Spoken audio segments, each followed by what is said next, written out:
Normally যেটা toll সেটা করতো, সেখানে একজন মারা গেছে, তাও আমারই ভাই। তাহলে আমাকে দায়ী করছে সবাই। আমি না পারছি সহ্য করতে, না পারছি চুপ করে থাকতে। মানে মনে হচ্ছে যে আপনারা আমাকে দায়ী করছেন। মাঝে মাঝে মনে হচ্ছে যে আমি যে সুইসাইড করি এটার হচ্ছে প্রতিদান দিই, যে না আমার জন্য কি আসলে ছেলেটা মারা গেছে। মানে মাঝে মাঝে আমার এটা ফিল হচ্ছে, কিন্তু আমার চাচা চাচি মানে আমার চাচা শ্বশুর চাচি শাশুড়ি এরা কখনোই আমাদেরকে দায়ী করেও নি, মানে এলাকার মানুষও না। কারণ তারা জানে যে আমরা তাকে কত বেশি ভালোবাসি। তার কিন্তু প্রত্যেকটা স্বপ্নই আমরা পূরণ করছি, সব স্বপ্ন। তারপরও জানি না কেন মানুষ আর আমাদেরকে দোষ আমার দিচ্ছে। কষ্ট আরেকটা তো জিনিস আমিও মনে পাইছি না, হচ্ছে, ও আমার ভাই না, ও আমার সাথে থাকতো সবসময়। আমার আরেকটা জিনিস মনে হয় যে নেগেটিভিটি যেটা ছড়াচ্ছে আমাদের। আসলে আমার উপর দিয়ে ফারা যাচ্ছে এটা সত্যি, আমার উপর নজর লাগছে এটাও সত্যি। কারণ আমি মনে করেছিলাম যে আমার সুখটা দেখলে হয়তো সবার ভালো লাগবে, কিন্তু সেটা লাগে নাই। এজন্য আমি আমার যেটা যেটা আমি অ্যাচিভ করেছিলাম সেগুলো আমি শেয়ার করতে পছন্দ করতাম, কিন্তু এটা মানুষের আসলে সহ্য হয়নি, জানি না কেন। তো নজরটা লেগে গেছে। মাজদাটা অ্যাক্সিডেন্টের পরে আমাদের, জানেন আপনারা সবাই যে আমাদের মাঝে একটা ঝামেলা হয়েছিল। তো হাজব্যান্ড ওয়াইফের আর কি। তো ঝামেলার মধ্যে অনেক কিছু হয়েছে। যাই হোক, পরে রাত আমাকে বলে যে নেপালে চলো ঘুরতে যাব। তো আমি নেপালে যাওয়ার জন্য রাজি হই নাই। পরে বলছে তাহলে অন্য কোথাও ট্যুরে যাই। সেই ট্যুরের ওকে কথা আসতে যেখানে আসতে যেখানে এই যেতে বাইকের বলি ও ট্যুরটা আসছিল। সেখানেই না করে। কক্সবাজার বললাম যে চল, তো দেখেন আমাদের ওই গাড়ি ধর্মে নিয়ে কিন্তু কিন্তু ও উঁচু উঁচু পাহাড়ে গেল, সব জায়গায় গেল, রাঙামাটি, সাজেক, ঢাকা থেকে সাজেক পর্যন্ত গেল। তো কিছু হলো না। আর কক্সবাজারও গিয়েছিল, তাও কিছু হয় নাই। কিন্তু আসার পথেই কেন হলো? আমি শাওনের কাছ থেকে আর পিছনের বাইকারের কাছ থেকে যেটা শুনছি যে ও যখন ব্রেকটা করে তখনও শাওন মানে না, গাড়িটা সোহাগ। সোহাগ, সরি সোহাগ, মানে আমি শাওন বলতে বলতে সব অভ্যস্ত হয়ে সময় গেছে। শাওন শাওন করি, তো এই কারণে। তো যখন আমি পিছনের জনের এবং সোহাগের কাছ থেকে শুনি, তো সোহাগরা তখন বলে কি যে হচ্ছে ও নাকি ব্রেক করছে, করার পরে মোটামুটি গাড়িটা কন্ট্রোলের কাছে আসছে, কিন্তু পিছের চাকা এবং সামনের চাকা নাকি মানে এরকম নাকি হচ্ছিল হ্যান্ডেল ঝাঁকি দেয় হচ্ছিল, বারবার। হ্যান্ডেলটা শক্ত হ্যাঁ। করে হয়তো বা ধরতে পারেনি বা তখন জার্ক করছে, যে জার্কের কারণে ওদেরকে নাকি পুরাটাই বাম পাশে টেনে টেনে নিচ্ছে, নিচ্ছে। নিয়ে যে আগে পোলের সাথে বাড়ি খায়, তারপর ডাইরেক্ট যে গাছের সাথে, আমার গাড়িটা কিন্তু গাছের সাথেই ছিল।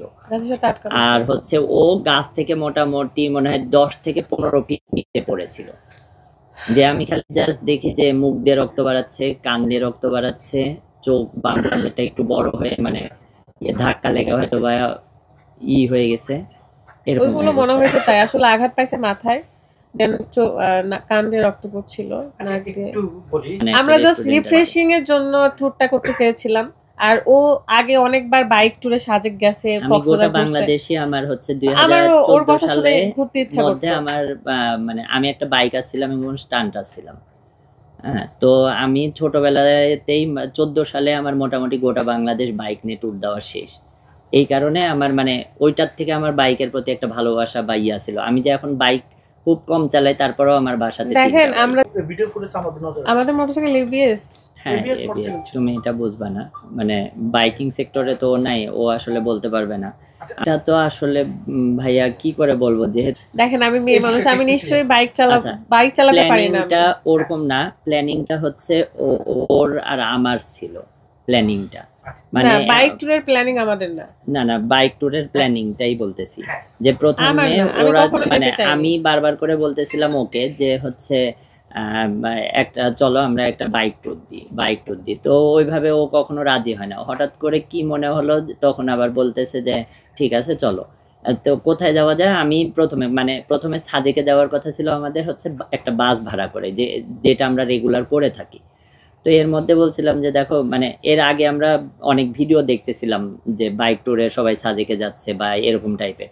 তো ওখান থেকে আমি প্রথম ওকে বলি, বলার পরে প্রথম রাজি হয় হচ্ছে আমাদের সাথে যেতে লাগে। যখন আমরা বলি তখন আমাদের সাথে সন্দীপ আর শামীম নামে একটা ছেলে, তো ওরা দুইজন বলে যে ভাইয়া তাহলে তো আপনারা গেলে আমরাও যাব। এইভাবে শুরু হলো। আগে প্রথমে 2টা বাইক, তারপর 3টা বাইক, এইভাবে হতে হতে আমাদের টোটাল 8টা বাইক হয়। বগুড়ার যারা আছে ওরাও আমাদের কাছে শুনে তখন বলতেছে যে তাহলে কি হাজব্যান্ড ওয়াইফ যাচ্ছেন, আমরা বলছি হ্যাঁ এবার যতজনই যাচ্ছি সবাই হাজব্যান্ড ওয়াইফই যাচ্ছি। আর শাওন, সোহাগ আর যারা ব্যাচেলার আছে এরা ছিল হচ্ছে মেনলি আমাদের ক্লোজ খুবই আর ক্যামেরাম্যান হিসাবে। তো সেক্ষেত্রে মানে ওদেরকে নেওয়া হয়েছিল পরে। আর সবাই আরেকটা জিনিস দেখতেছি মিডিয়াতে ছড়াচ্ছে যে শাওন বাইক চালানো প্রথম প্রথম প্রথম। না শাওন না, ও অনেক অনেক ছোটবেলা আগে থেকে থেকে বাইক ড্রাইভ চালায় করে, এবং আর ওর বাবারও বাইক আছে, সবচেয়ে ওরও ভালো বাইক চালায় আছে। ওই সবার থেকে। হ্যাঁ, ওর সিংড়া রাজশাহী টু নাটোর সিংড়া সবসময় বাইক চালায় যাওয়া আসা করে। তো সেক্ষেত্রে ওকে বলা যাবে না যে ও আসলে বাইক চালায় আচ্ছা না। ভাইয়া যেটা খুব বলতেছে যে আমাদের মাজদা যেহেতু অ্যাক্সিডেন্ট হয়েছিল, তারপর আমরা এত বড় ট্যুর কেন করলাম? টুকটুক যদি আমাদের অল্প রাস্তা ছিল হয়তো রাজশাহীতে ব্যাক করতে, আমরা যদি পৌঁছাতে পারতাম তাহলে তাও মানুষ আমাদেরকে না বলতো যে এদের হচ্ছে বেশি বেশি করছে, কেন ঘুরতে গেছে, মানে